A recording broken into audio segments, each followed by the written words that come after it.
Think and Grow Rich by Napoleon Hill. Napoleon Hill spent 20 years studying 500 of the most successful people of his era. His message is simple. Success begins in the mind, gets fueled by emotion, becomes real through action, and grows through perseverance. This book transforms mindset, habits, ambition, and the inner belief that abundance is possible. Chapter 1, The Power of Thought. Before anything in your life changes on the outside, it first changes in the quiet, invisible space of your mind. Think of your thoughts like seeds. Whatever seed you plant repeatedly, fear or hope, scarcity or abundance, will eventually grow roots.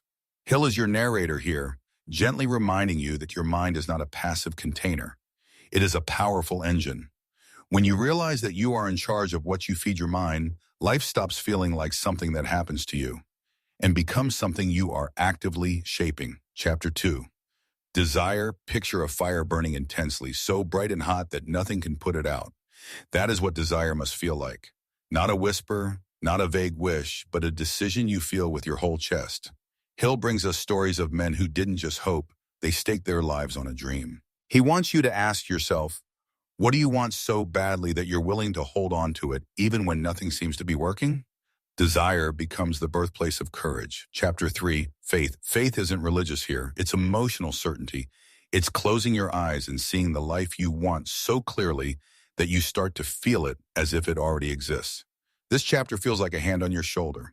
Hill teaches that faith grows through repetition, speaking to yourself, affirming your vision, refusing to entertain doubt.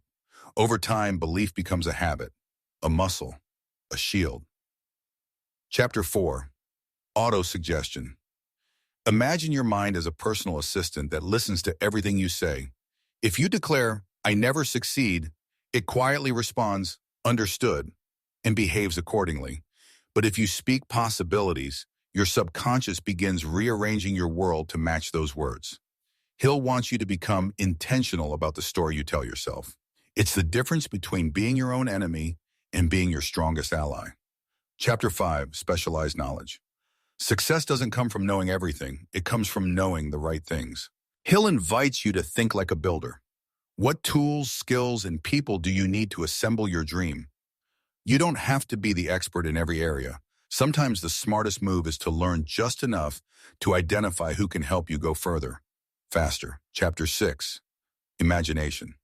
Close your eyes. What do you see? Not the world as it is, but the world as it could be. Imagination is the silent architect of your future.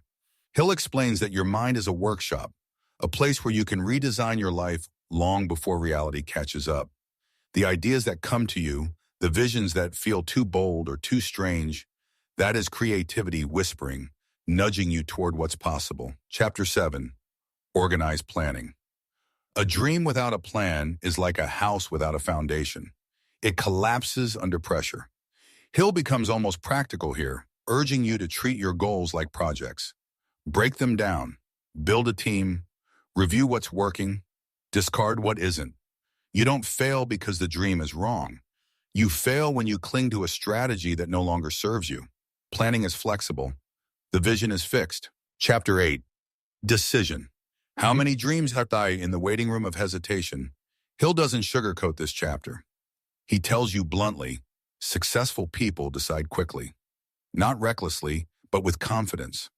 When you learn to trust your inner voice, life begins to unfold faster. Opportunities appear because you're no longer stuck in maybe. Decision is the moment you step onto the path instead of circling around it. Chapter 9. Persistence Picture. This chapter has Hill looking you straight in the eye.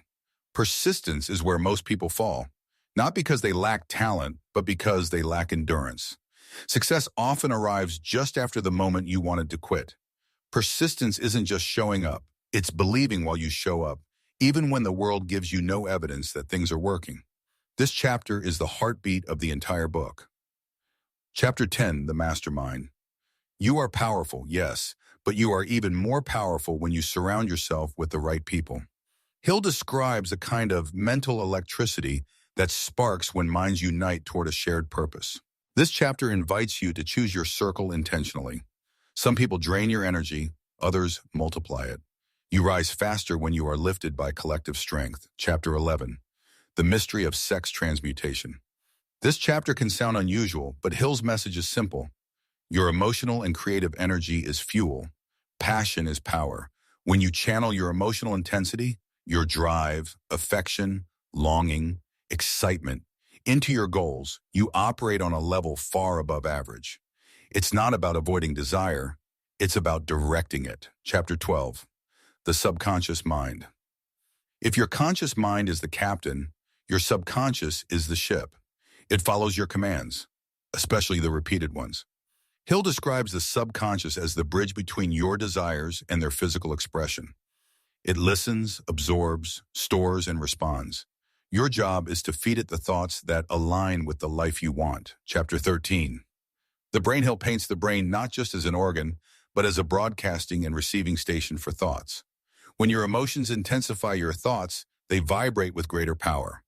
You attract ideas, people, and situations that resonate with your internal state.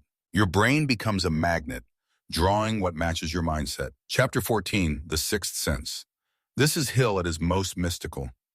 The sixth sense is intuition, the quiet inner knowing that guides you without logic or explanation. The more you practice the earlier principles, desire, faith, imagination, the clearer this intuitive voice becomes. It nudges, warns, inspires. It is the whisper that says, "This is the way." Chapter 15. Outwitting the six ghosts of fear. Hill ends with a warning and a promise. Fear is the invisible enemy of all dreams. Fear of poverty, criticism, ill health, loss of love, aging, and death. These fears shrink your imagination, silence your desire, weaken your decisions, and sabotage your persistence. Hill urges you to recognize fear, name it, and strip it of its power. When you stop bowing to fear, life opens. If you'd like the audiobook, please subscribe to my channel for more summaries. Hit the bell icon to get notifications whenever new audiobook summary is uploaded. Thank you for watching and listening.